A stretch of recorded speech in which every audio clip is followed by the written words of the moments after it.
ಜ್ಞಾನಧ್ವನಿ ಕೇಳುಗರಿಗೆ ನಮಸ್ಕಾರ.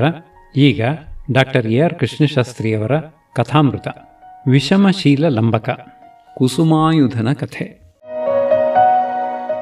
ಚಂಡಪುರವೆಂಬ ಊರಿನಲ್ಲಿ ದೇವಸ್ವಾಮಿ ಎಂಬ ಬ್ರಾಹ್ಮಣನಿದ್ದನು. ಅವನಿಗೆ ಕಮಲಲೋಚನೆ ಎಂಬ ಸುಂದರಿಯಾದ ಮಗಳಿದ್ದಳು. ಅವಳಿಗೂ ಅವನ ಶಿಷ್ಯನಾದ ಕುಸುಮಾಯುಧನಿಗೂ ಪ್ರೇಮ ಬೆಳೆದಿತ್ತು.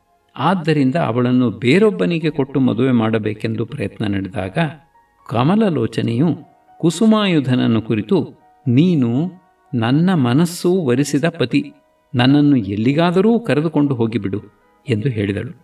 ಅವನು ಅದಕ್ಕೆ ಒಪ್ಪಿ ಒಂದು ರಾತ್ರಿ ತನ್ನ ಭೃತ್ಯನೊಡನೆ ವೇಗವಾಗಿ ಹೋಗತಕ್ಕ ಗಾಡಿಯನ್ನು ಕಳುಹಿಸಿದನು.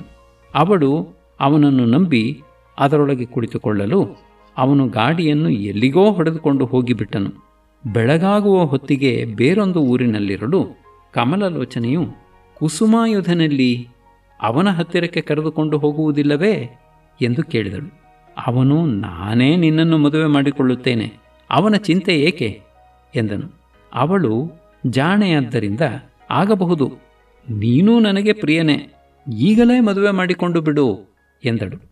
ಅವನು ಅವಳನ್ನು ಉದ್ಯಾನದಲ್ಲಿ ಬಿಟ್ಟು ಮದುವೆಯ ಸಾಮಗ್ರಿಗಳನ್ನು ತರುವುದಕ್ಕೆ ಅಂಗಡಿಗೆ ಹೋಗಲು ಅವಳು ಅಲ್ಲಿಂದ ಓಡಿ ಹೋಗಿ ಒಬ್ಬ ವೃದ್ಧನಾದ ಮಾಲೆಗಾರನ ಮನೆಯನ್ನು ಹೊಕ್ಕು ಅಲ್ಲಿ ಆಶ್ರಯ ಪಡೆದಳು. ಅಂಗಡಿಯಿಂದ ಬಂದ ಭೃತ್ಯನು ಕಮಲಲೋಚನೆಯನ್ನು ಕಾಣದೆ ಊರಿಗೆ ಹಿಂದಿರುಗಿ ಕುಸುಮಾಯುಧನಿಗೆ, ನಿನ್ನದು ರುಜು ಬುದ್ಧಿ, ಅದು ಸ್ತ್ರೀಯರ ಕೌಟಿಲ್ಯವನ್ನು ಅರಿಯದು. ನಾನು ಕಾದುಕೊಂಡಿದ್ದಾಗ ಅವಳು ಬರಲೇ ಇಲ್ಲ. ನನ್ನನ್ನು ಜನರು ನೋಡಿಬಿಡಲು ನಾನು ದೂರ ಸರಿದೆ. ಆಗ ಬೇರೆ ಯಾರೋ ಜನರು ಅವಳನ್ನು ಅದೇ ಗಾಡಿಯಲ್ಲಿ ಕೂರಿಸಿಕೊಂಡು ಹೋಗಿಬಿಟ್ಟರು. ನಾನು ಹೇಗೋ ತಪ್ಪಿಸಿಕೊಂಡು ಹೋಗಿ ಈಗ ಬಂದೆ ಎಂದು ಸುಳ್ಳು ಹೇಳಿದನು. ಕುಸುಮಾಯುಧನು ಸುಮ್ಮನಾದನು.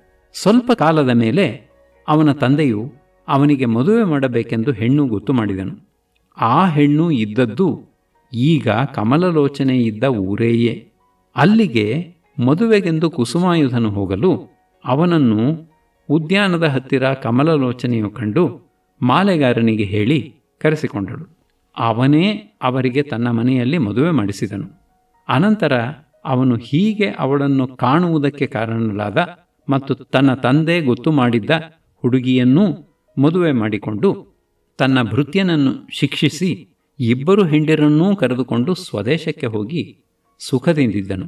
ಹೀಗೆ ಅದೃಷ್ಟವಂತರಿಗೆ ಯೋಚಿಸಲಾಗದ ರೀತಿಯಲ್ಲಿ ಸಮಾಗಮ ಉಂಟಾಗುತ್ತದೆ. ನೀನೂ ನಿನ್ನ ಪ್ರಿಯೆಯನ್ನು ಬೇಗ ಪಡೆಯುವೆ.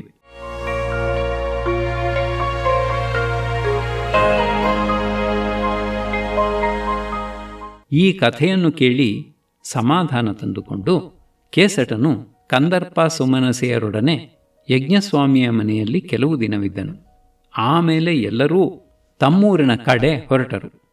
ದಾರಿಯಲ್ಲಿ ಕಾಡು ಸಿಕ್ಕಲು ಅಲ್ಲಿ ಒಂದು ಆನೆಗೆ ಹೆದರಿ ಅವರು ಚೆದರಿ ಹೋದರು. ಕೇಸಟನು ಕಾಶಿಗೆ ಹೋಗಿ ಅಲ್ಲಿ ಕಂದರ್ಪನನ್ನು ಕಂಡನು. ಆಮೇಲೆ ಅವರಿಬ್ಬರೂ ಪಾಟಲಿಪುತ್ರಕ್ಕೆ ಹೋದರು.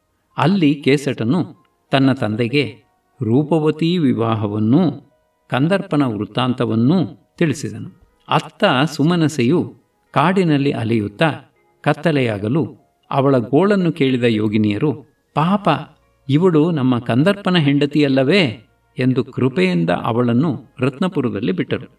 ಬೆಳಗಾದ ಮೇಲೆ ಕಂದರ್ಪನ ಹೆಂಡತಿಯಾದ ಈ ಅನಂಗವತಿಯು ಎಲ್ಲೋ ಹೋದ ತನ್ನ ಗಂಡನು ಬರಲಿಲ್ಲವೆಂದು ಕಾದು ಕಾದು ಸಾಕಾಗಿ ನಿರಾಶೆಯಿಂದ ಅಗ್ನಿಪ್ರವೇಶ ಮಾಡಲು ಅತ್ತೆ ಮಾವಂದಿರೊಡನೆ ಹೋಗುತ್ತಿದ್ದಾಳೆ ಎಂದು ಜನರು ಮಾತನಾಡಿಕೊಂಡು ಹೋಗುತ್ತಿದ್ದುದನ್ನು ಕೇಳಿ ಸುಮನಸೆಯು ಚಿತಿಯ ಹತ್ತಿರಕ್ಕೆ ಹೋಗಿ ಅನಂಗವತಿಗೆ ಕಂದರ್ಪನ ವೃತ್ತಾಂತವನ್ನು ತಿಳಿಸಿ ಅವಳನ್ನು ತಡೆದಳು. ಕಂದರ್ಪನ ತಂದೆಯು ಸಂತೋಷಪಟ್ಟು ಇಬ್ಬರು ಸೊಸೆಯರನ್ನೂ ಮನೆಗೆ ಕರೆದುಕೊಂಡು ಹೋದನು. ಅತ್ತ ಕಂದರ್ಪನು ಕೇಸಟನಿಗೆ ಹೇಳದೆ ಪಾಟಲಿಪುತ್ರದಿಂದ ಹೆಂಡತಿಯನ್ನು ಹುಡುಕಿಕೊಂಡು ಹೊರಟು ಕೇಸಟನು ರೂಪವತಿಯನ್ನು ಮದುವೆಯಾದ ಊರಿಗೆ ಹೋದನು. ಅವಳು ಮುದುಕನ ಮೋಸವನ್ನು ತಿಳಿದ ಮೇಲೆ ಅನ್ನ ನೀರು ಬಿಟ್ಟು ಕುಡಿತಳು. ಮುದುಕನು ತನಗೆ ರಾಜನಿಂದ ಶಿಕ್ಷೆಯಾದೀತೆಂದು ಹೆದರಿ ಅವಳನ್ನು ಅವಳ ತಂದೆಯ ಮನೆಗೆ ಕಳುಹಿಸಿದನು. ತಂದೆಯು ಅವಳ ವೃತ್ತಾಂತವನ್ನು ಕೇಳಿ ಕೇಸಟನಿಗಾಗಿ ಪಾಟಲಿಪುತ್ರಕ್ಕೆ ಹೇಳಿ ಕಳುಹಿಸಿದನು. ಅಲ್ಲಿ ಕೇಸಟನ ತಂದೆಯಾದ ಕೇಸಟನು ಕಣ್ಣೀರು ಹಾಕಿ ತನ್ನ ಮಗನೂ ಕಂದರ್ಪನೂ ತಮ್ಮ ಪ್ರೇಯಸಿಯರನ್ನು ನೆನೆಸಿಕೊಂಡು ಹೇಳದೆ ಕೇಳದೆ ಎಲ್ಲಿಗೋ ಹೊರಟು ಹೋದರು ಎಂದನು. ಆದ್ದರಿಂದ ಅವಳು ಅಗ್ನಿಪ್ರವೇಶಕ್ಕೆ ಸಿದ್ಧ ಮಾಡಿಕೊಳ್ಳುತ್ತಿದ್ದಳು. ಅಷ್ಟು ಹೊತ್ತಿಗೆ ಕಂದರ್ಪನು ಅಲ್ಲಿಗೆ ಹೋಗಿ ಕೇಸಟನ ವೃತ್ತಾಂತವನ್ನು ತಿಳಿಸಿ ಅವಳನ್ನು ಅವಳ ತಂದೆಯ ಮನೆಗೆ ಕರೆದುಕೊಂಡು ಹೋದನು. ಅವಳ ತಂದೆಯು ಅವನಿಗೆ ಉಪಚಾರ ಮಾಡಿ ತನ್ನೊಡನೆ ನಿಲ್ಲಿಸಿಕೊಂಡನು. ಅತ್ತ ಕೇಸಟನು ಅಲಿಯುತ್ತಾ ಕಂದರ್ಪನ ಇಬ್ಬರ ಹೆಂಡಿರೂ ಇದ್ದ ರತ್ನಪುರಕ್ಕೆ ಹೋದನು. ಅಲ್ಲಿ ಸುಮನಸಿಯು ಅವನನ್ನು ಕಂಡು ತನ್ನ ಮಾವನಿಗೆ ತಿಳಿಸಲು ಅವನು ಕೇಸಟನನ್ನು ಬರಮಾಡಿಕೊಂಡು ಅವನಿಂದ ತನ್ನ ಮಗನ ವೃತ್ತಾಂತವನ್ನು ತಿಳಿದು ಅವನನ್ನು ತನ್ನೊಡನೆ ನಿಲ್ಲಿಸಿಕೊಂಡನು. ಕಂದರ್ಪನು ರತ್ನಪುರಕ್ಕೆ ಒಂದು ಕಾಗದ ಬರೆದು ಕಳುಹಿಸಿ ಅದರಲ್ಲಿ ರೂಪವತಿಯು ಕೇಸಟನನ್ನು ಮದುವೆಯಾದ ಸ್ಥಳದಲ್ಲಿ ತಾನು ಇರುವುದಾಗಿಯೂ ರೂಪವತಿಯೂ ಅಲ್ಲಿಯೇ ಇರುವುದಾಗಿಯೂ ತಿಳಿಸಿದನು. ಕಂದರ್ಪನ ತಂದೆಯು ತಮ್ಮ ಮನೆಯಲ್ಲಿದ್ದ ಕೇಸಟನನ್ನು ಹೆಂಡತಿಯ ಹತ್ತಿರಕ್ಕೆ ಕಳುಹಿಸಿ ತನ್ನ ಮಗನನ್ನು ಬರಮಾಡಿಕೊಂಡನು. ಆಮೇಲೆ ತಮ್ಮ ತಮ್ಮ ಊರಿನಲ್ಲಿ ಅವರು ಸುಖವಾಗಿದ್ದರು.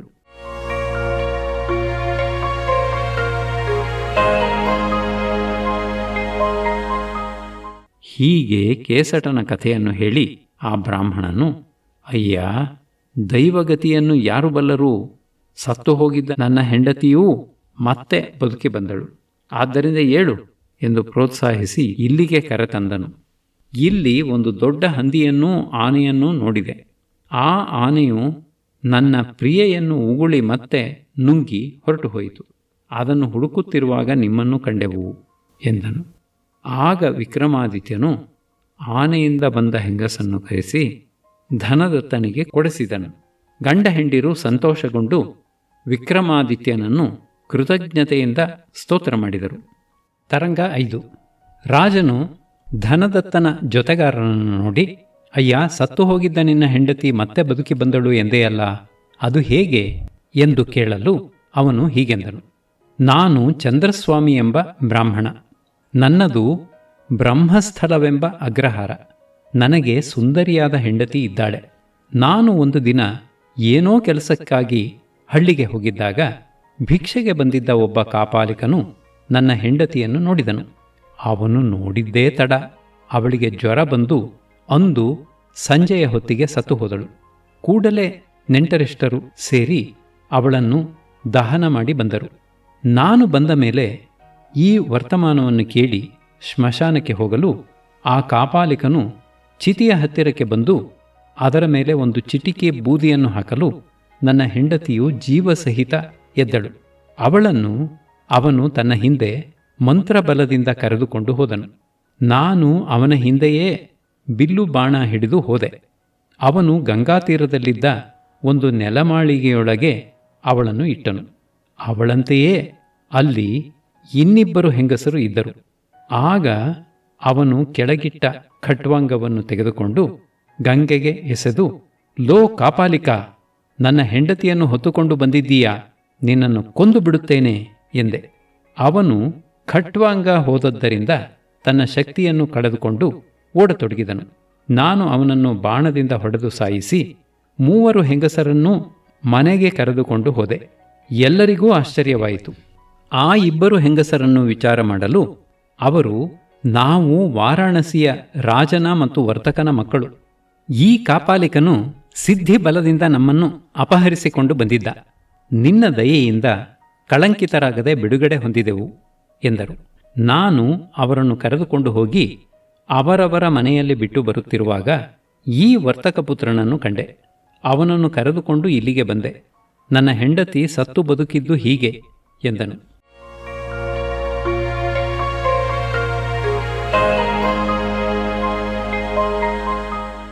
ರಾಜನು ಅವರಿಬ್ಬರನ್ನೂ ಸತ್ಕರಿಸಿ ಕಳುಹಿಸಿ ಗುಣಮತಿ, ಚಂದ್ರವತಿ, ಮದನಸುಂದರಿಯರನ್ನು ಉಜ್ಜಯಿನಿಗೆ ಕರೆತಂದನು. ಸ್ವಲ್ಪ ದಿವಸದ ಮೇಲೆ ಕಳಿಂಗಸೇನನಿಗೆ ಅವನ ಮಗಳನ್ನು ಕೇಳಿ ಒಬ್ಬ ದೂತನನ್ನು ಕಳುಹಿಸಲು ಅವನು, ನನಗೆ ಮಗಳನ್ನು ಕೊಡುವಂತೆ ಆಜ್ಞೆ ಮಾಡಲು ವಿಕ್ರಮಾದಿತ್ಯನು ಯಾರು ಎಂದು ದರ್ಪದ ಮಾತುಗಳನ್ನಾಡಿದನು. ಆದ್ದರಿಂದ ಅವನ ಮೇಲೆ ಯುದ್ಧಕ್ಕೆ ಹೋಗಬೇಕಾಯಿತು. ಅಲ್ಲಿಗೆ ಹೋದಾಗ ಅವನಿಗೆ, ಹೇಗಿದ್ದರೂ ಇವನ ಮಗಳನ್ನು ನಾನು ಮದುವೆಯಾಗದೆ ಬಿಡುವ ಹಾಗಿಲ್ಲ. ಅವನು ನನ್ನ ಮಾವನಾಗುತ್ತಾನೆ. ಅವನನ್ನು ಕೊಲ್ಲುವುದೇ ಎನಿಸಿತು. ಆದ್ದರಿಂದ ಅವನು ರಾತ್ರಿ ಬೇತಾಳನ ಸಹಾಯದಿಂದ ಅರಮನೆಯೊಳಕ್ಕೆ ಯಾರೂ ಕಾಣದಂತೆ ಹೋದನು. ಬೇತಾಳನು ನಿದ್ರಿಸುತ್ತಿದ್ದ ಕಳಿಂಗಸೇನನ ಹತ್ತಿರ ನಿಂತು, ಏನಯ್ಯ, ವಿಕ್ರಮಾದಿತ್ಯನು ಮುತ್ತಿಗೆ ಹಾಕಿರುವಾಗ ನಿದ್ರೆ ಹೋಗುತ್ತಿದ್ದೀಯಾ ಎಂದನು. ಅವನ ಭಯಂಕರ ರೂಪವನ್ನು, ವಿಕ್ರಮಾದಿತ್ಯನ ಸಾಹಸವನ್ನು ನೋಡಿ ಅವನು ಶರಣಾಗತನಾಗಿ ನಿನ್ನನ್ನು ಒಪ್ಪಿಸಿದನು. ಆಮೇಲೆ ವಿಧಿವತ್ತಾಗಿ ಮದುವೆಯಾಯಿತು. ಹೀಗೆ ಮಹಾರಾಜನು ಗಾಢಾನುರಾಗದಿಂದಲೂ ದೇಹಾಪಾಯದಿಂದಲೂ ನಿನ್ನನ್ನು ಸಂಪಾದಿಸಿ ವಿಧಿಪೂರ್ವಕವಾಗಿ ಮದುವೆ ಮಾಡಿಕೊಂಡಿದ್ದಾನೆ. ಸುಮ್ಮನೆ ಒಬ್ಬ ಹೆಂಗಸನ್ನು ಗೆದ್ದು ತಂದನೆಂದು ತಿಳಿದುಕೊಳ್ಳಬೇಡ. ಹೀಗೆಂದು ಕಪ್ಪಡಿಗನಾದ ದೇವಸೇನನ ಬಾಯಿಂದ ಕೇಳಿದ ಮೇಲೆ ನನ್ನ ಅಸಮಾಧಾನ ಶಾಂತವಾಯಿತು. ಆರ್ಯಪುತ್ರನು ಕಂಬದ ಮೇಲೆ ಕೆತ್ತಿದ್ದ ವಿಗ್ರಹವನ್ನು ನೋಡಿ ನನ್ನನ್ನು ಮದುವೆ ಮಾಡಿಕೊಂಡನು, ಚಿತ್ರವನ್ನು ನೋಡಿ ಈ ಮಲಯವತಿಯನ್ನು ಮದುವೆ ಮಾಡಿಕೊಂಡನು ಎಂದು ಕಳಿಂಗಸೇನೆಯು ತನ್ನ ಸವತಿಯರಿಗೆ ಹೇಳಿದಳು. ವಿಕ್ರಮಾದಿತ್ಯನು ಅವರೆಲ್ಲರೊಡನೆಯೂ ಸಾಮ್ರಾಜ್ಯ ಸುಖವನ್ನು ಅನುಭವಿಸಿಕೊಂಡಿದ್ದನು.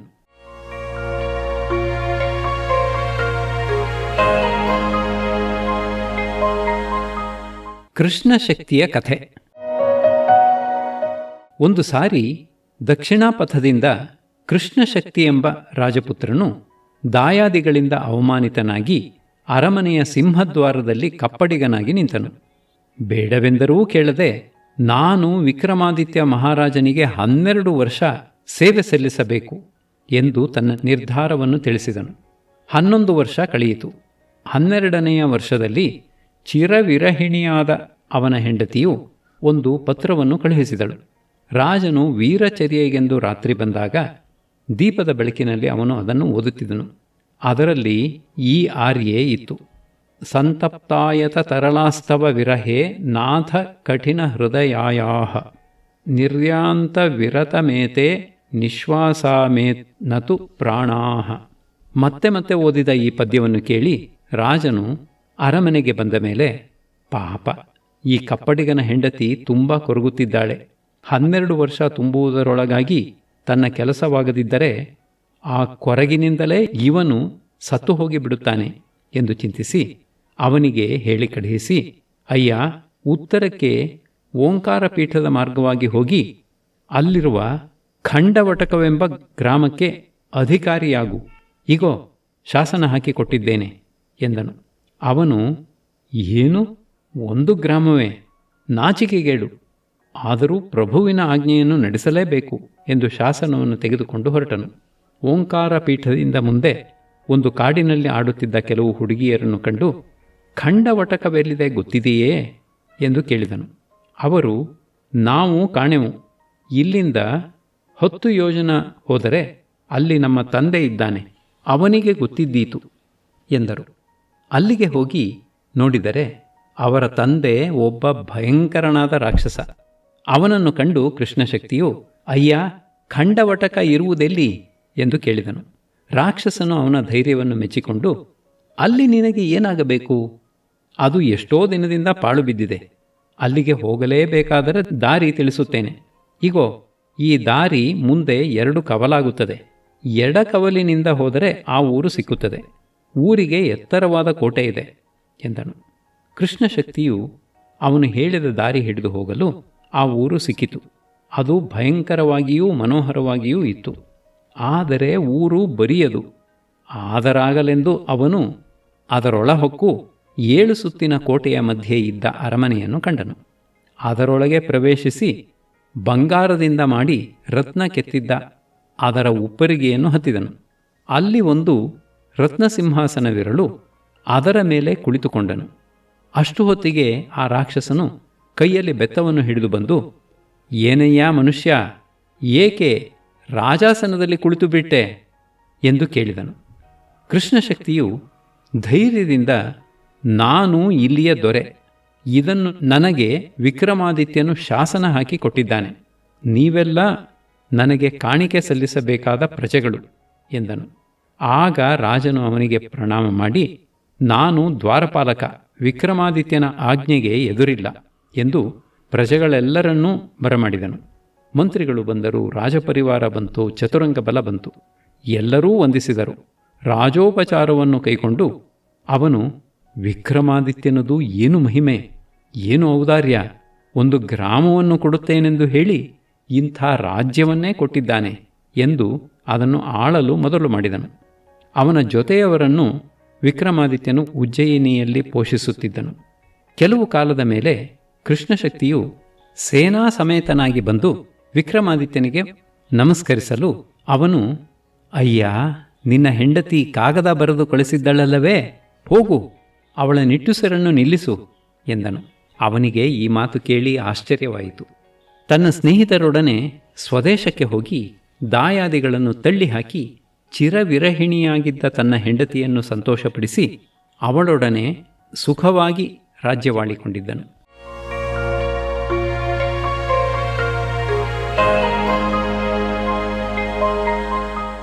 ಒಂದು ಸಾರಿ ಅವನ ಹತ್ತಿರಕ್ಕೆ ಒಬ್ಬ ಬ್ರಾಹ್ಮಣನು ಬಂದನು. ಅವನ ತಲೆಯ ಕೂದಲೆಲ್ಲವೂ ನೆಟ್ಟಗೆ ನಿಮಿರಿ ನಿಂತಿದ್ದವು. ಇದೇ ಕೈಯ ನಿನ್ನ ಕೂದಲು ಹೀಗಿದೆ ಎಂದು ಕೇಳಲು ಅವನು ತನ್ನ ವೃತ್ತಾಂತವನ್ನು ಹೀಗೆಂದು ಹೇಳಿದನು. ದೇವಸ್ವಾಮಿಯ ಕಥೆ. ದೇವ ಪಾಟಲಿಪುತ್ರದಲ್ಲಿ ಅಗ್ನಿಸ್ವಾಮಿ ಎಂಬ ಅಗ್ನಿಹೋತ್ರಿಯಾದ ಬ್ರಾಹ್ಮಣನಿದ್ದನು. ನಾನು ಅವನ ಮಗ ದೇವಸ್ವಾಮಿ. ನಾನು ದೂರದೇಶದಲ್ಲಿದ್ದ ಒಂದು ಹೆಣ್ಣನ್ನು ಮದುವೆ ಮಾಡಿಕೊಂಡಿದ್ದು, ಅವಳು ಇನ್ನೂ ಹುಡುಗಿಯಾಗಿದ್ದರಿಂದ ತವರು ಮನೆಯಲ್ಲಿಯೇ ಬಿಟ್ಟಿದ್ದೆ.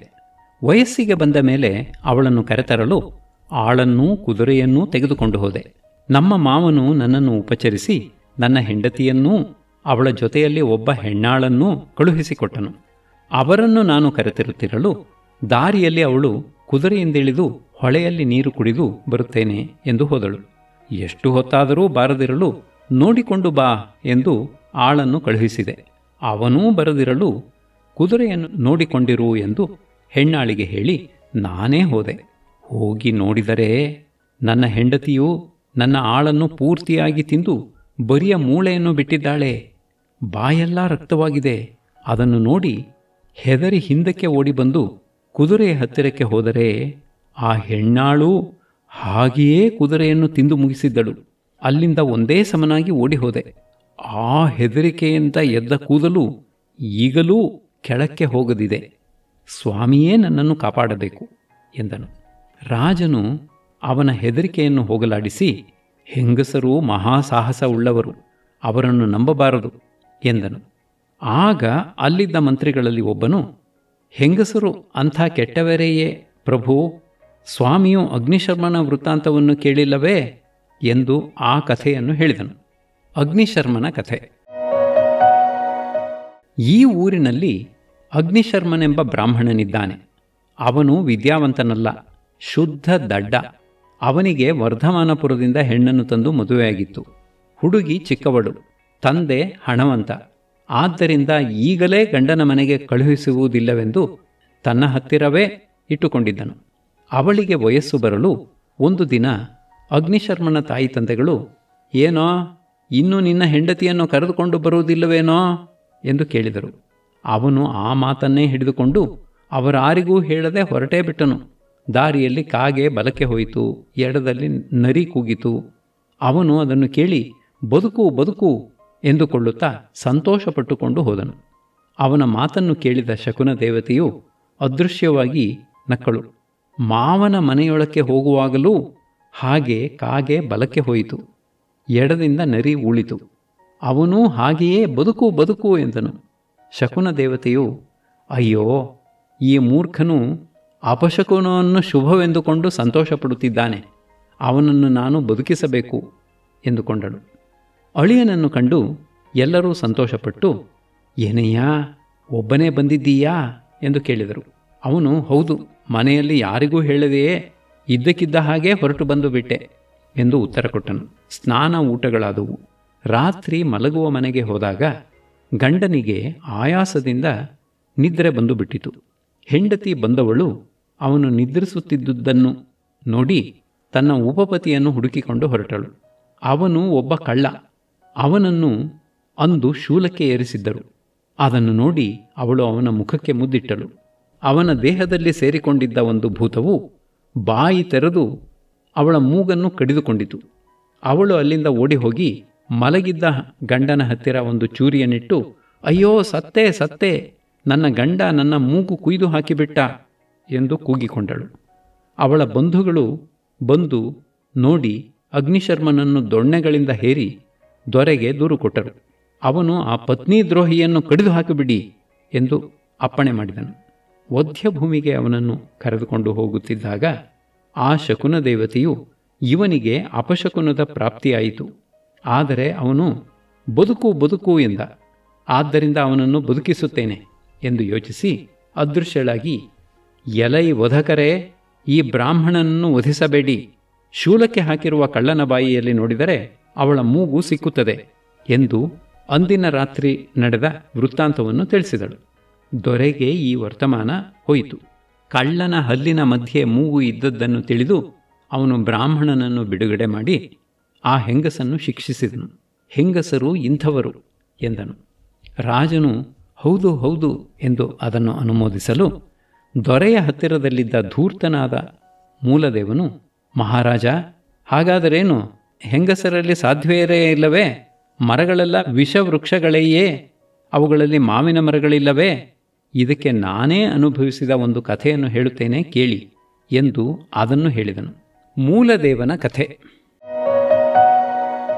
ನಾನು ಹಿಂದೆ ಒಂದು ಸಾರಿ ನಾಗರಿಕರು ಇರುವ ಪಟ್ಟಣವೆಂದು ಹೆಸರಾದ ಪಾಟಲಿಪುತ್ರಕ್ಕೆ ಅಲ್ಲಿನವರ ನಾಗರಿಕತೆಯನ್ನು ನೋಡೋಣವೆಂದು ಶಶಿಯೊಡನೆ ಹೋದೆ. ಊರಿನ ಹೊರಗೆ ಒಂದು ಕೊಳದಲ್ಲಿ ಬಟ್ಟೆ ಒಗೆಯುತ್ತಿದ್ದ ಒಬ್ಬ ಮುದುಕಿಯನ್ನು ನೋಡಿ, ಅಮ್ಮ, ಪ್ರಯಾಣಿಕರು ಇಲ್ಲಿ ಎಲ್ಲಿ ಇಳಿದುಕೊಳ್ಳುತ್ತಾರೆ ಎಂದು ಕೇಳಿದೆ. ಅವಳು, ಇಲ್ಲಿ ದಡದಲ್ಲಿ ಚಕ್ರವಾಕಗಳೂ, ನೀರಿನಲ್ಲಿ ಮೀನುಗಳೂ, ತಾವರೆಗಳಲ್ಲಿ ದುಂಬಿಗಳೂ ಇರುತ್ತವೆ. ಅಷ್ಟು ಹೊರತು ಇಲ್ಲಿ ಪ್ರಯಾಣಿಕರಿಗೆ ವಾಸಸ್ಥಳವನ್ನು ಕಾಣೆ ಎಂದಳು. ಅವಳು ಆಡಿದ ಈ ವಕ್ರೋಕ್ತಿಯನ್ನು ಕೇಳಿ ಅಸಮಾಧಾನದಿಂದ ಊರೊಳಕ್ಕೆ ಹೋದೆ. ಅಲ್ಲಿ ಒಂದು ಮನೆಯ ಬಾಗಿಲಿನಲ್ಲಿ ಒಂದು ಬಟ್ಟಲು ಬಿಸಿ ಬಿಸಿಯಾದ ಪಾಯಸವನ್ನು ಮುಂದೆ ಇಟ್ಟುಕೊಂಡು ಅಳುತ್ತಿದ್ದ ಒಬ್ಬ ಹುಡುಗನನ್ನು ನೋಡಿ, ಶಶಿಯು ಈ ಹುಡುಗನಿಗೆ ಏನೂ ಬುದ್ಧಿಯಿಲ್ಲ, ಮುಂದಿರುವ ಪರಮಾನ್ನವನ್ನು ತಿನ್ನದೆ ಸುಮ್ಮನೆ ಅತ್ತು ಬಾಯಿ ನೋಯಿಸಿಕೊಳ್ಳುತ್ತಾನೆ ಎಂದನು. ಅದನ್ನು ಕೇಳಿ ಆ ಹುಡುಗನು ಕಣ್ಣೊರೆಸಿಕೊಂಡು ನಗುತ್ತಾ, ನೀವು ಶುದ್ಧ ದಡ್ಡರು, ಅಳುವುದರಿಂದ ನನಗೆ ಏನು ಪ್ರಯೋಜನವೆಂದು ತಿಳಿದುಕೊಳ್ಳಲಾರದೆ ಹೋದಿರಿ. ಪಾಯಸವು ಆರಿದರೆ ರುಚಿ, ಅಳುತ್ತಾನಲ್ಲ ಎಂದು ಇನ್ನಷ್ಟು ಕೊಡುತ್ತಾರೆ. ಅತ್ತರೆ ಶ್ಲೇಷ್ಮವು ತಾನಾಗಿ ಕತ್ತರಿಸಿ ಹೋಗುತ್ತದೆ. ನಾನೇನು ತಿಳಿಯದೆ ಅಳುತ್ತಿದ್ದೇನೆಂದು ಮಾಡಿಕೊಂಡಿದ್ದೀರಾ? ಇಷ್ಟು ತಿಳಿಯದ್ದರಿಂದ ನೀವು ಎಲ್ಲೋ ಹಳ್ಳಿಯ ಮುಖಗಳು ದಡ್ಡರು ಎಂದು ತೋರುತ್ತದೆ ಎಂದನು. ನಮ್ಮ ಮಡ್ಡಿತನಕ್ಕೆ ನಮಗೇ ನಾಚಿಕೆಯಾಗಿ ಮುಂದೆ ಹೋದೆವು. ಅಲ್ಲಿ ಒಬ್ಬ ಹುಡುಗಿಯು ಒಂದು ಮಾವಿನ ಮರದ ಮೇಲಿನಿಂದ ಹಣ್ಣನ್ನು ಕೊಯ್ದು ಹಾಕುತ್ತಿದ್ದಳು. ಅವಳ ಕಡೆಯವರು ಕೆಳಗೆ ನಿಂತು ಅವುಗಳನ್ನು ಆಯ್ದುಕೊಳ್ಳುತ್ತಿದ್ದರು. ನಾವು ಅದನ್ನು ನೋಡಿ, ನಮಗೂ 2 ಹಣ್ಣು ಕೊಯ್ದು ಹಾಕಮ್ಮ ಎಂದೆವು. ಅವಳು, ನಿಮಗೆ ಬಿಸಿ ಹಣ್ಣು ಬೇಕೋ ಹಸಿ ಹಣ್ಣು ಬೇಕೋ ಎಂದು ಕೇಳಿದಳು. ನಾನು ಬೆರಗಾಗಿ, ಎಲೈ ಸುಂದರಿ, ಮೊದಲು ಬಿಸಿ ಹಣ್ಣು ತಿನ್ನುತ್ತೇವೆ, ಆಮೇಲೆ ಹಸಿ ಹಣ್ಣು ತಿನ್ನುತ್ತೇವೆ ಎಂದೆ. ಆ ಮಾತನ್ನು ಕೇಳಿ ಅವಳು 2 ಹಣ್ಣನ್ನು ಕಿತ್ತು ಕೆಳಗೆ ಧೂಳಿನ ಮೇಲೆ ಹಾಕಿದಳು. ನಾವು ಅದನ್ನು ಉಫ್ ಉಫ್ ಎಂದು ಊದಿ ಧೂಳು ಹೋಗಿಸಿಕೊಳ್ಳುತ್ತಿದ್ದೆವು. ಅದನ್ನು ನೋಡಿ ಅವಳು ಅವಳ ಕಡೆಯವರು ಘೊಳ್ಳೆಂದು ನಕ್ಕರು. ಅವಳು ಮೊದಲು ಬಿಸಿ ಹಣ್ಣು ಹಾಕಿದೆ, ಅದನ್ನು ಉಫ್ ಉಫ್ ಎಂದು ಆರಿಸಿಕೊಂಡಿರಿ, ಈಗ ಹಸಿ ಹಣ್ಣು ಹಾಕುತ್ತೇನೆ, ಮಡಲು ಹಿಡಿಯಿರಿ ಎಂದಳು. ನಾನು ಶಶಿಯೊಡನೆ, ಅಯ್ಯ, ಈ ಬುದ್ಧಿವಂತೆ ಹುಡುಗಿಯನ್ನು ಮದುವೆ ಮಾಡಿಕೊಂಡು ಅವಳ ಹಾಸ್ಯಕ್ಕೆ ತಕ್ಕ ಮುಯ್ಯಿ ಮಾಡಬೇಕು, ಇಲ್ಲದಿದ್ದರೆ ನನ್ನ ಧೂರ್ತತೆ ಏನು ಉಳಿಯಿತು ಎಂದು ಅವಳ ಮನೆಯನ್ನು ತಿಳಿದುಕೊಂಡೆವು. ಬೇರೊಂದು ದಿವಸ ವೇಷ ಬದಲಾಯಿಸಿಕೊಂಡು ಅಲ್ಲಿಗೆ ಹೋದೆವು. ಅವಳ ತಂದೆಯಾದ ಯಜ್ಞಸ್ವಾಮಿಯು, ನೀವು ಎಲ್ಲಿಂದ ಬಂದವರು ಎಂದು ಕೇಳಲು, ನಾನು ನಮ್ಮದು ಮಾಯಾಪುರಿ, ವಿದ್ಯಾರ್ಜನೆಗೋಸ್ಕರ ಬಂದಿದ್ದೇವೆ ಎಂದೆ. ಅವನು, ಹಾಗಾದರೆ ನೀವು ದೂರದೇಶದಿಂದ ಬಂದಿದ್ದೀರಿ, ಈ 4 ತಿಂಗಳು ನಮ್ಮ ಮನೆಯಲ್ಲಿಯೇ ಇರಿ ಎಂದನು. ನಾವು, ಆಗಬಹುದು, 4 ತಿಂಗಳು ಮುಗಿದ ಮೇಲೆ ನಮ್ಮ ಇಷ್ಟಾರ್ಥವನ್ನು ಸಲ್ಲಿಸುವುದಾದರೆ ಇರುತ್ತೇವೆ ಎಂದೆವು. ಅವನು, ನನ್ನಿಂದ ಸಾಧ್ಯವಾದರೆ ಖಂಡಿತ ಸಲ್ಲಿಸುತ್ತೇನೆ ಎಂದನು. ಅವನಿಂದ ಹೀಗೆ ಮಾತು ತೆಗೆದುಕೊಂಡು 4 ತಿಂಗಳಿದ್ದು, ಅನಂತರ ನನಗೆ ಅವನ ಮಗಳನ್ನು ಕೊಡಬೇಕೆಂದು, ಅದೇ ನಮ್ಮ ಇಷ್ಟಾರ್ಥವೆಂದು ಹೇಳಿದೆವು.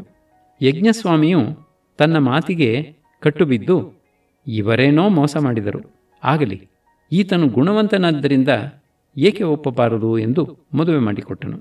ನಾನು ರಾತ್ರಿ ಮಲಗುವ ಮನೆಯಲ್ಲಿ ನಗುತ್ತಾ ನನ್ನ ಹೆಂಡತಿಯನ್ನು ಕುರಿತು, ಏನು ಬಿಸಿಯ ಮಾವಿನ ಹಣ್ಣು ಹಸಿಯ ಮಾವಿನ ಹಣ್ಣು ಜ್ಞಾಪಕವಿದೆಯೇ ಎಂದು ಕೇಳಿದೆ.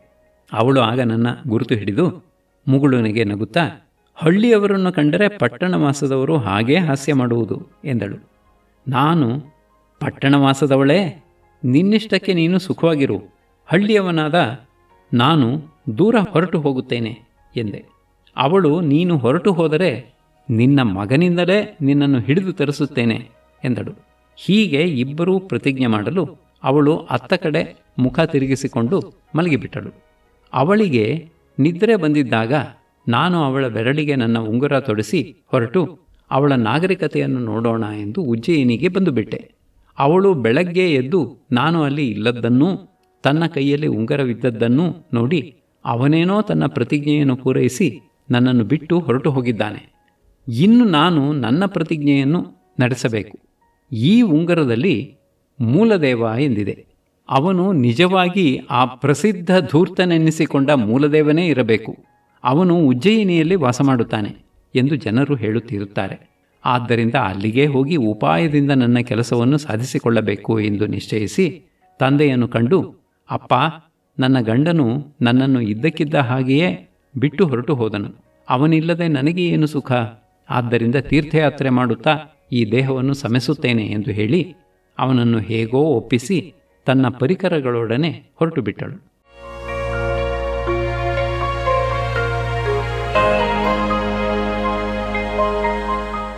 ಉಜ್ಜಯಿನಿಗೆ ಹೋಗಿ ಅಲ್ಲಿ ಶ್ಲಾಘ್ಯವಾದ ಸೂಳೆಯ ವೇಷವನ್ನು ಹಾಕಿಕೊಂಡು ಸುಮಂಗಳೆ ಎಂದು ಹೆಸರಿಟ್ಟುಕೊಂಡಳು.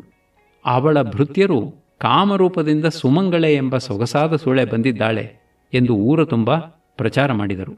ಆ ಊರಿನ ಶ್ರೇಷ್ಠ ಗಣಿಕೆಯಾದ ದೇವದತ್ತೆಯು ರಾಜಾರ್ಹವಾದ ತನ್ನ ಮನೆಯನ್ನು ಅವಳ ಉಪಯೋಗಕ್ಕೆ ಕೊಟ್ಟಳು. ಅವಳು ಅಲ್ಲಿದ್ದಾಗ ಮೊದಲು ಶಶಿಯು ಅವಳ ಭೃತ್ಯನನ್ನು ಕರೆದು, ಏನು ಬಾಡಿಗೆ ಎಂದು ಕೇಳಿದನು. ಅವನು, ನಮಗೆ ಬಾಡಿಗೆ ತೆಗೆದುಕೊಂಡು ಆಗಬೇಕಾದದ್ದೇನೂ ಇಲ್ಲ, ನಾವು ಹೇಳಿದಂತೆ ನಡೆಯುವ ರಸಿಕರು ಬಂದರೆ ಸರಿ, ಮಿಕ್ಕ ಪುರುಷಾಮೃಗಗಳು ಬೇಡ ಎಂದನು. ಅವನು ಹಾಗೆಯೇ ಆಗಲೆಂದು ಸಂಜೆ ಆ ಮನೆಗೆ ಹೋದನು. ಮೊದಲನೆಯ ಬಾಗಿಲಲ್ಲಿದ್ದ ದ್ವಾರಪಾಲಕನು, ನೀನು ಸ್ನಾನ ಮಾಡಿದ್ದರೂ ಇನ್ನೊಂದು ಸಲ ಸ್ನಾನ ಮಾಡಿ ಒಳಕ್ಕೆ ಹೋಗಬೇಕು ಎಂದನು. ಶಶಿಯು ಆಗಲಿ ಎಂದನು. ಆಗ ಪರಿಚಾರಕಿಯರು ಅವನನ್ನು ನೀರು ಮನೆಗೆ ಕರೆದುಕೊಂಡು ಹೋಗಿ ನಿಧಾನವಾಗಿ ಎಣ್ಣೆ ಒತ್ತಿ ನೀರೆರೆದರು. ಅಲ್ಲಿಗೆ ಒಂದು ಜಾವ ಕಳೆಯಿತು. ಹೀಗೆ ಸ್ನಾನ ಮಾಡಿ ಎರಡನೆಯ ಬಾಗಿಲಿಗೆ ಬರಲು ಆ ಬಾಗಿಲಲ್ಲಿದ್ದವನು, ಅಲಂಕಾರ ಮಾಡಿಕೊಂಡು ಒಳಗೆ ಹೋಗಬೇಕು ಎಂದನು. ಶಶಿಯು ಆಗಲಿ ಎನ್ನಲು ದಾಸಿಯರು ಅವನಿಗೆ ಚೆನ್ನಾಗಿ ಅಲಂಕಾರ ಮಾಡಿದರು. ಅಷ್ಟು ಹೊತ್ತಿಗೆ ಎರಡನೆಯ ಜಾವ ಕಳೆಯಿತು. ಮೂರನೆಯ ಬಾಗಿಲಿಗೆ ಹೋದಾಗ ಅಲ್ಲಿದ್ದ ರಕ್ಷಕರು, ಊಟ ಮಾಡಿಕೊಂಡು ಒಳಗೆ ಹೋಗಬೇಕು ಎಂದರು. ಶಶಿಯು ಆಗಲಿ ಎನ್ನಲು ದಾಸಿಯರು ಅವನನ್ನು ಕರೆದುಕೊಂಡು ಹೋಗಿ ನಾನಾ ಭಕ್ಷ್ಯ ಭೋಜ್ಯಗಳನ್ನು ಬಡಿಸಿ ನಿಧಾನವಾಗಿ ಊಟ ಮಾಡಿಸಿದರು. ಅಲ್ಲಿಗೆ ಮೂರನೆಯ ಜಾವ ಕಳೆಯಿತು. ಅಲ್ಲಿಂದ ನಾಲ್ಕನೆಯದಾದ ಮಲಗುವ ಮನೆಯ ಬಾಗಿಲಿಗೆ ಅಂತೂ ಇಂತೂ ಹೋದಾಗ ಅಲ್ಲಿದ್ದ ದ್ವಾರಪಾಲಕನು, ಅಯ್ಯೋ ಹಳ್ಳಿಯ ಕಾಮುಕ, ನಡೆ ಆಚೆ, ನಮ್ಮ ಕೈಯಲ್ಲಿ ಬಯಸಿಕೊಳ್ಳಬೇಡ, ಸೂಳೆಯ ಸಂಘಕ್ಕೆ ಬೆಳಗಿನ ಜಾವದಲ್ಲಿಯೇ ಬರುವುದು ಎಂದು ಗದರಿಸಿದನು. ಆದ್ದರಿಂದ ಅವನು ಹೇಗೆ ಹೋದನೋ ಹಾಗೆಯೇ ಬರಬೇಕಾಯಿತು. ಹೀಗೆ ಅವಳು ಎಷ್ಟೋ ಜನರನ್ನು ಮೋಸ ಮಾಡಿ ಕಳುಹಿಸಿದಳು. ನಾನು ಇದನ್ನು ಕೇಳಿ ಕುತೂಹಲದಿಂದ ಒಂದು ಸಂಜೆ ಚೆನ್ನಾಗಿ ಅಲಂಕಾರ ಮಾಡಿಕೊಂಡು ಅವಳ ಮನೆಗೆ ಹೋದೆ. ಅಲ್ಲಿ ಪ್ರತಿಯೊಂದು ಬಾಗಿಲಲ್ಲಿಯೂ ಇದ್ದ ಕಾವಲುಗಾರರಿಗೆ ಯಥೇಚ್ಛವಾಗಿ ಹಣ ಕೊಟ್ಟು ಮಲಗುವ ಮನೆಯ ಬಾಗಿಲಿಗೆ ಬಲು ಬೇಗ ಹೊರಟು ಹೋದೆ. ಸಕಾಲದಲ್ಲಿ ಬಂದಿದ್ದಾನೆಂದು ನನ್ನನ್ನು ಒಳಕ್ಕೆ ಬಿಟ್ಟರು. ಅಲ್ಲಿ ಸೂಳೆಯ ವೇಷದಲ್ಲಿದ್ದ ನನ್ನ ಹೆಂಡತಿಯನ್ನು ಕಂಡೆ. ಆದರೆ ಅವಳ ಗುರುತು ಹತ್ತಲಿಲ್ಲ. ಅವಳು ಮಾತ್ರ ಗುರುತು ಹಿಡಿದು ಎದ್ದು ಗೌರವಿಸಿ ಮಂಚದ ಮೇಲೆ ಕರೆದುಕೊಂಡು ಹೋಗಿ ಕುಳ್ಳಿರಿಸಿ ಸೂಳೆಯಂತೆ ಉಪಚರಿಸಿದಳು. ಲೋಕೈಕ ಸುಂದರಿಯಾದ ಅವಳೊಡನೆ ಅಂದಿನ ರಾತ್ರಿಯನ್ನು ಕಳೆದ ಮೇಲೆ ಅವಳಲ್ಲಿ ಅನುರಾಗ ಹುಟ್ಟಿ ಆ ಮನೆಯನ್ನು ಬಿಟ್ಟು ಬರಲಾರದೆ ಹೋದೆ. ಅವಳೂ ನನ್ನನ್ನು ಬಿಟ್ಟಿರುತ್ತಿರಲಿಲ್ಲ. ಹೀಗಿರಲು ಅವಳು ಗರ್ಭವತಿಯಾದಳು. ಆಗ ಅವಳು ಒಂದು ಸುಳ್ಳು ಲೇಖನವನ್ನು ಸೃಷ್ಟಿಸಿ, ನಮ್ಮ ದೊರೆಯಿಂದ ಒಂದು ಕಾಗದ ಬಂದಿದೆ, ಓದಿಕೋ ಎಂದು ಕೊಟ್ಟಳು. ಅದರಲ್ಲಿ ಕಾಮರೂಪದಿಂದ ಶ್ರೀಮನ್ ಮಾನಸಿಂಹ ಮಹಾರಾಜನು ಸುಮಂಗಳಿಗೆ ಆಜ್ಞೆ ಮಾಡುವುದೇನೆಂದರೆ, ನೀನು ಅಲ್ಲಿ ಬಹುಕಾಲ ನಿಂತು ಬಿಟ್ಟಿದ್ದೀಯೇ, ಇದೇಕೆ ಪರದೇಶದ ಮೇಲಿನ ಚಪಲವನ್ನು ಬಿಟ್ಟು ಬೇಗ ಬಂದು ಬಿಡು ಎಂದು ಬರೆದಿತ್ತು. ನಾನು ಅದನ್ನು ಓದಿದ ಮೇಲೆ ಅವಳು ದುಃಖಿತಳಂತೆ, ನಾನು ಹೋಗಲೇಬೇಕಾಗಿದೆ, ನಾನು ಎಷ್ಟಾದರೂ ಪರಾಧೀನೆ, ಆದ್ದರಿಂದ ನನ್ನ ಮೇಲೆ ಕೋಪಿಸಿಕೊಳ್ಳಬೇಡ ಎಂದು ಹೇಳಿ ಪಾಟಲಿಪುತ್ರಕ್ಕೆ ಹೋಗಿಬಿಟ್ಟಳು. ನಾನು ಅವಳಲ್ಲಿ ಅನುರಕ್ತನಾಗಿದ್ದರೂ ಅವಳು ಪರಾಧೀನಳಾಗಿದ್ದರಿಂದ ಅವಳ ಹಿಂದೆ ಹೋಗಲಿಲ್ಲ. ಪಾಟಲಿಪುತ್ರದಲ್ಲಿದ್ದುಕೊಂಡು ಅವಳು ಸಕಾಲದಲ್ಲಿ ಒಬ್ಬ ಮಗನನ್ನು ಪಡೆದಳು. ಅವನು ದೊಡ್ಡವನಾಗಿ ವಿದ್ಯಾವಂತನಾದನು. ಅವನು 12 ವರ್ಷದ ಹುಡುಗನಾಗಿದ್ದಾಗ ಒಂದು ದಿನ ಹುಡುಗತನದಿಂದ ದಾಸಿಯ ಮಗನೊಬ್ಬನನ್ನು ಒದ್ದನು. ಅವನು ಕೋಪಿಸಿಕೊಂಡು ಅಳುತ್ತಾ, ಅಪ್ಪನನ್ನು ಕಾಣದವನು, ಅಮ್ಮ ಪರದೇಶದಲ್ಲಿ ಅಲಿಯುತ್ತಾ ಇದ್ದಾಗ ಹುಟ್ಟಿದವನು, ನನ್ನನ್ನು ಒದಿತೀಯಾ ಎಂದನು. ಈ ಮಾತನ್ನು ಕೇಳಿ ಚಿಂತೆಗೊಳಗಾದ ಅವನು ತನ್ನ ತಾಯಿಯ ಹತ್ತಿರಕ್ಕೆ ಹೋಗಿ, ಅಮ್ಮ, ನನ್ನ ತಂದೆ ಯಾರು, ಎಲ್ಲಿದ್ದಾನೆ, ಹೇಳು ಎಂದನು. ಅವಳು, ನಿನ್ನ ತಂದೆ ಮೂಲದೇವನೆಂಬುವನು, ಅವನು ನನ್ನನ್ನು ಬಿಟ್ಟು ಬಿಟ್ಟು ಉಜ್ಜಯಿನಿಗೆ ಹೋಗಿದ್ದಾನೆ ಎಂದು ಮೊದಲಿನಿಂದ ನಡೆದ ಸಂಗತಿಯನ್ನು ಹೇಳಿದಳು. ಅವನು, ಅಮ್ಮ, ಹಾಗಾದರೆ ಅವನನ್ನು ಕಟ್ಟಿ ತರುತ್ತೇನೆ, ನಿನ್ನ ಪ್ರತಿಜ್ಞೆ ಪೂರೈಸಲಿ ಎಂದು ಉಜ್ಜಯಿನಿಗೆ ಬಂದನು. ಹುಡುಗನಾದರೂ ಅವನು ಮಹಾಧೂರ್ತ. ಜೂಜಿನ ಕಟ್ಟೆಯಲ್ಲಿ ನಾನು ಆಟವಾಡುತ್ತಿದ್ದದ್ದನ್ನು ನೋಡಿ ಗುರುತು ಹಿಡಿದು ತಾನೂ ಆಟಕ್ಕೆ ಕುಳಿತು ಎಲ್ಲರನ್ನೂ ಸೋಲಿಸಿದನು. ಗೆದ್ದ ಹಣವೆಲ್ಲವನ್ನೂ ಯಾಚಕರಿಗೆ ಕೊಟ್ಟುಬಿಟ್ಟನು. ರಾತ್ರಿ ನಾನು ಮಲಗಿ ನಿದ್ರಿಸುತ್ತಿರುವಾಗ ಉಪಾಯವಾಗಿ ನನ್ನನ್ನು ಎತ್ತಿ ಹತ್ತಿಯ ರಾಶಿಯ ಮೇಲೆ ಮಲಗಿಸಿ ಮಂಚವನ್ನು ಅಪಹರಿಸಿಕೊಂಡು ಹೋದನು. ಎದ್ದು ನೋಡಿದಾಗ ನನಗೆ ನಗುವೂ ಬಂತು, ನಾಚಿಕೆಯೂ ಆಯಿತು. ಪೇಟೆಗೆ ಹೋದಾಗ ಆ ಹುಡುಗನು ಅಲ್ಲಿ ಆ ಮಂಚವನ್ನು ಮಾರುತ್ತಿದ್ದನು. ಅದನ್ನು ನೋಡಿ ನಾನು ಅವನ ಹತ್ತಿರಕ್ಕೆ ಹೋಗಿ, ನಾನು ಈ ಮಂಚವನ್ನು ಕೊಳ್ಳುತ್ತೇನೆ ಎಂದೆ. ಅವನು, ಅಯ್ಯ ಧೂರ್ತ ಶಿರೋಮಣಿ, ಇದನ್ನು ದುಡ್ಡಿಗೆ ಕೊಡುವುದಿಲ್ಲ, ಅಪೂರ್ವವೂ ಅದ್ಭುತವೂ ಆದ ವೃತ್ತಾಂತವೊಂದನ್ನು ಹೇಳಿದರೆ ಕೊಡುತ್ತೇನೆ ಎಂದ. ನಾನು, ಹಾಗಾದರೆ ಅದ್ಭುತವೊಂದನ್ನು ಹೇಳುತ್ತೇನೆ, ಅದು ಅದ್ಭುತವೆಂದು ನ್ಯಾಯವಾಗಿ ಒಪ್ಪಿದರೆ ಸರಿ, ಬೇಕೆಂದಾದರೂ ಒಪ್ಪದಿದ್ದರೆ ಆಗ ನೀನು ಸುಳ್ಳ, ಮಂಚ ನನ್ನದು ಎಂದು ಆ ಒಪ್ಪಂದದ ಮೇಲೆ ಹೀಗೆ ಹೇಳಿದೆ. ಹಿಂದೆ ಒಬ್ಬ ರಾಜನ ದೇಶದಲ್ಲಿ ಬರ ಬಂತು. ಆಗ ಅವನು ನಾಗವಾಹನಗಳ ನೀರಿನಿಂದ ಹಂದಿಯ ಪ್ರಿಯೆಯ ಬೆನ್ನ ಮೇಲೆ ಬೆಳೆ ತೆಗೆದು ಸಮೃದ್ಧಿಯುಂಟು ಮಾಡಿದನು. ಬರ ಹರಿಯಿತು. ಇದನ್ನು ಕೇಳಿ ಆ ಹುಡುಗನು ನಗುತ್ತಾ, ನಾಗಗಳ ವಾಹನಗಳೆಂದರೆ ಮೇಘಗಳು, ಹಂದಿಯ ಪ್ರಿಯೆ ಭೂಮಿ, ವರಾಹಾವತಾರದಲ್ಲಿ ಭೂದೇವಿ ಅವನ ಹೆಂಡತಿಯಾಗಿದ್ದಳಷ್ಟೇ, ಅದರ ಮೇಲೆ ಮೇಘಗಳ ನೀರಿನಿಂದ ಧಾನ್ಯ ಬೆಳೆದರೆ ಇದರಲ್ಲಿ ಅದ್ಭುತವೇನಿದೆ ಎಂದು ಕೇಳಿಬಿಟ್ಟ.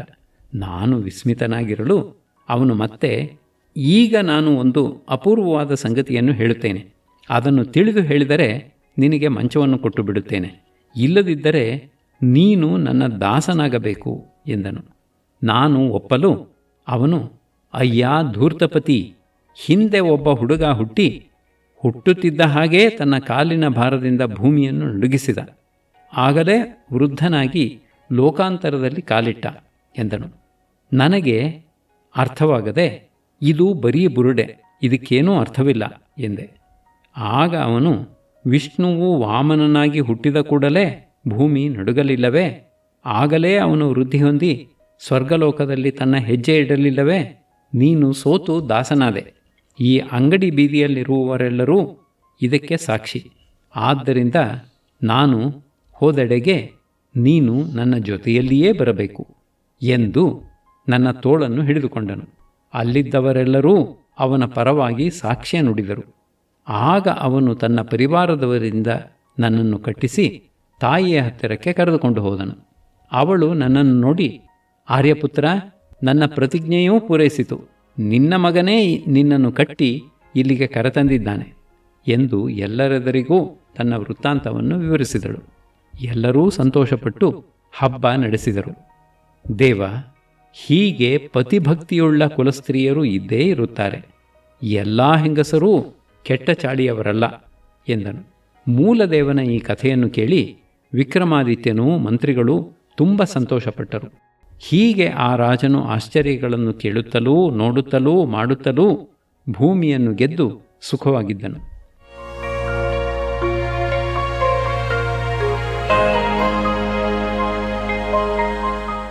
ಕಣ್ವ ಮುನಿಯು ಹೀಗೆ ನನಗೆ ಸಂಯೋಗ ವಿಯೋಗಗಳಿಂದ ನಿಬಿಡವಾದ ವಿಷಮಶೀಲ ಚರಿತ್ರೆಯನ್ನು ಹೇಳಿ ಪ್ರಾಣಿಗಳಿಗೆ ಹೀಗೆ ಅರಿಯಲಾರದ ರೀತಿಯಲ್ಲಿ ಸಂಯೋಗಗಳೂ ವಿಯೋಗಗಳೂ ಉಂಟಾಗುತ್ತವೆ.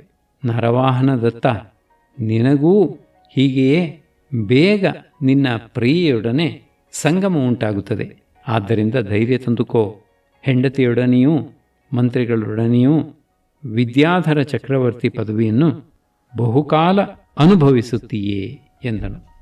ವಿರಹ ಕಾಲ ಕಳೆದ ಮೇಲೆ ಹೆಂಡತಿಯನ್ನೂ ವಿದ್ಯೆಗಳನ್ನೂ ಖೇಚರ ಸಾಮ್ರಾಜ್ಯವನ್ನೂ ಪಡೆದೆ. ಅವು ಶಂಭುವಿನ ಅನುಗ್ರಹದಿಂದ ಹೇಗೆ ಬಂದುವು ಎಂಬುದನ್ನು ಈ ಮೊದಲೇ ಹೇಳಿದ್ದೇನೆ ಎಂದು ನರವಾಹನದತ್ತನು ಕಶ್ಯಪಾಶ್ರಮದಲ್ಲಿದ್ದ ತನ್ನ ಮಾವನಿಗೂ ಮುನಿಜನಕ್ಕೂ ಹೇಳಿ ತನ್ನ ವೃತ್ತಾಂತದಿಂದ ಅವರನ್ನು ಸಂತೋಷಪಡಿಸಿದನು.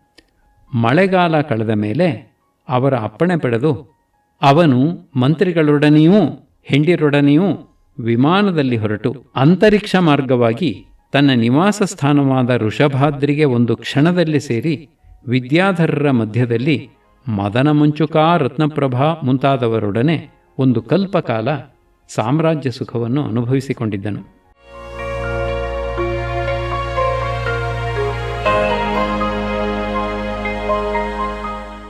ಈ ಬೃಹತ್ ಕಥೆಯನ್ನು ಹಿಂದೆ ಪರಮೇಶ್ವರನು ಪಾರ್ವತೀದೇವಿಗೆ ಕೈಲಾಸದಲ್ಲಿ ಹೇಳಿದನು. ಅದು ಶಾಪ ಪಡೆದ ಪುಷ್ಪದಂತ ಮುಂತಾದವರಿಂದ ಕಾತ್ಯಾಯನ ಮೊದಲಾದವರ ರೂಪಿನಲ್ಲಿ ಪ್ರಸಿದ್ಧಿಗೆ ಬಂತು.